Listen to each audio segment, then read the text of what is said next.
যদি আপনি জেনা থেকে বেঁচে থাকতে পারেন, আল্লাহ পাক আপনাকে সাক্ষাৎ মৃত্যুর হাত থেকেও বাঁচাতে পারেন। এটা আমি এমনি এমনি বলি নাই, আমি দলিল দিচ্ছি।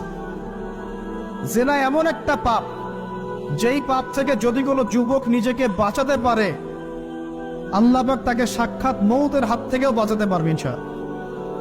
কিভাবে? 3 বন্ধু যাচ্ছে রাস্তা দিয়ে, হঠাৎ করে ঝড়, বন্ধু 3 জন ঢুকে গেল গুহার মধ্যে। কিসের মধ্যে?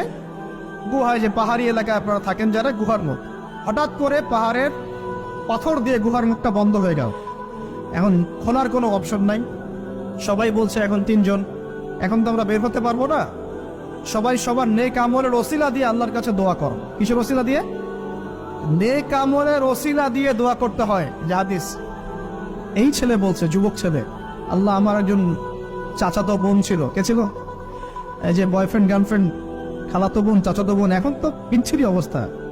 এখন এমন একটা অবস্থা, পশ্চিমা সভ্যতার রিপোর্টগুলো পড়ে দেখি, ভাইও বোনের সাথে জেনা করে না। ওদের ওখানে নিজের আপন পিতার দ্বারাও মেয়ে সেক্সুয়াল হ্যারাসমেন্টের শিকার হয়। ওরা আমাদেরকে শেখায় এখন ভালো কোনটা মন্দ কোন। আর আমরা আমাদের মাথাটা কবে যে বিক্রি করে দিলাম, ওদের কাছ থেকে ভালো মন্দ শিখতে হচ্ছে। কোরআন সুন্নাহ বাদ দিয়ে ওদের কাছ থেকে ভালো মন্দ শিখতে হচ্ছে। তো চাচাতো বোনকে সে খুব ভালোবাসতো, তাকে সে পেতে চাইতো, মানে তার সাথে সেক্সুয়াল সম্পর্ক করতে চাই, সোজা কথা বল।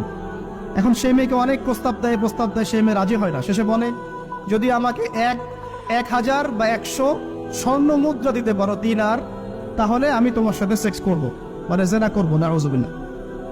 তো সেই ছেলে অনেক কষ্ট করে এই টাকাগুলো বা এই দিনারগুলো অর্জন করে, কামাই করে, দিন রাত পরিশ্রম করে, ঠিক আপনারা যেমন করছে না। তো এরপর সে তার স্বর্ণ মুদ্রা দেয়, দিয়ে বলে যে এখন আমাকে আমার কাজ করতে দাও। তখন সেই মেয়ে রাজি হয়।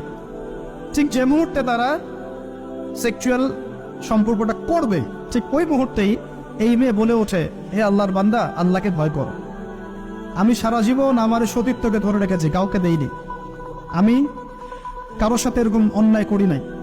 আমি খারাপ মেয়ে নই। তুমি আমার ইজ্জতটা নষ্ট করো না। কে বলছে কথা? মেয়ে। ওই অবস্থা থেকে কি একটা ছেলের উঠে আসা সম্ভব? এটা কি এতটাই সহজ? এটা কিন্তু সহজ না। সত্যি কথা বলতে এই বিষয়টা কিন্তু এতটাও সহজ না। যারা অবিবাহিত তারা হয়তো বুঝতে পারবে না, বিবাহিতরা বুঝতে পারছে। তো ওই অবস্থা থেকে সেই টাকাগুলো না নিয়ে সেই স্বর্ণমুদ্রা মেয়েকে দিয়ে ওখান থেকে সেই ছেলে উঠে আসে আল্লাহর ভয়ে। সে এখন গুহার মধ্যে আটকা পড়েছে, আল্লাহকে বলছে, আল্লাহ, ওই দিন ওই কাজ যদি তোমার সন্তুষ্টির জন্য করে থাকি, আজকে আমাকে মৃত্যুর হাত থেকে বাঁচাও। সমস্ত পাথর তপ তপ করে সরে গেল।